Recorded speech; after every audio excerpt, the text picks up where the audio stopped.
tout ça. Vous n'étiez pas avec eux quand ils étaient partis dans les sectes. Mais tu as dit qu'ils ont adhéré dans les sectes. Oh, ils ont touché des petits chèques. Ils ont fait cela. Ils n'étaient pas avec eux. Dieu était Dieu des paradoxes. Dieu fait des choses qui vous dépassent. Et je vous ai dit ces jours-là. Pourquoi est-ce que Jésus était appelé Béelzébuth? Pourquoi est-ce que Branham était appelé magicien télépathe? Parce que ce que Jésus faisait, chez eux là-bas, ils avaient aussi des ngangakis quelque part qui faisaient des choses pareilles. Maintenant, quand ils ont comparé, ils ont dit, oh, ça te ressemble. C'est que ce métier ici est de Béelzébuth.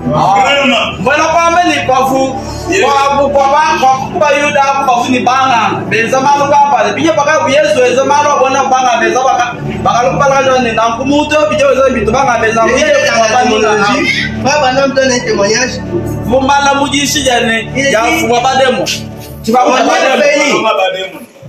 On est venu, il y avait un papa qui avait un enfant qui était malade.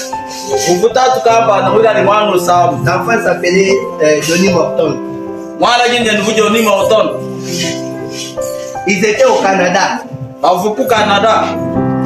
Maintenant, la femme avait un problème de cerveau. Elle était malade. Maintenant, quand le cerveau souffre, quand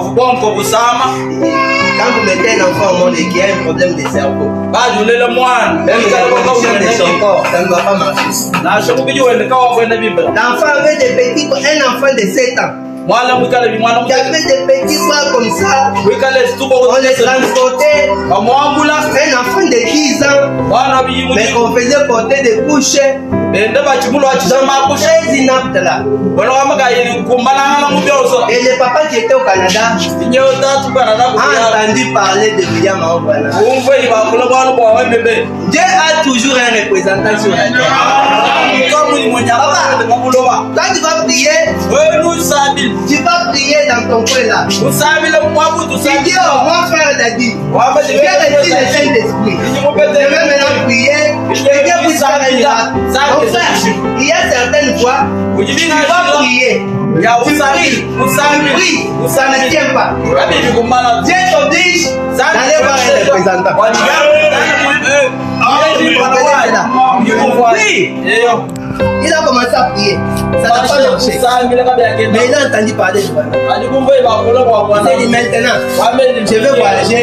Je vais aller aux États-Unis. Je vais aller voir le prophète. Il a commencé à voyager. Il n'avait pas l'argent pour la vie. Il a pris les trains, les camions, tout ça.